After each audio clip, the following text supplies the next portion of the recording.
Šāds ir Volvo 740 kopskats pēc tā, kad aptuveni puse automašīnas apakšpuses ir pārieta, sataisīta, saremontēta.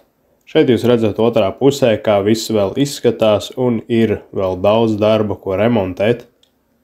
Apmēram šādi arī izskatījās mūsu šī te puse, kura ir skaisti sakrāsota, jau pārieta, pārmetināta un sataisīta.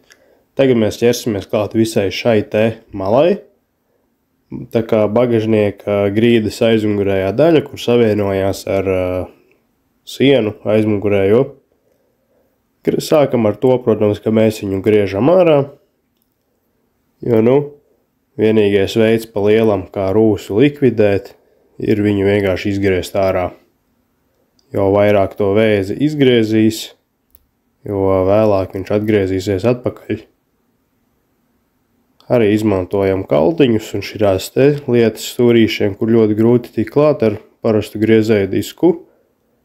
Tur arī tādas mastikas visādas izdauzam ārā un tā. Sagatavojam jau virsmu metināšanai un sākam gatavot jauno paneli. Un principā nākamajās sērijās redzēsiet nākamos soļus šai te vietai, kā mēs viņu saremontēsim.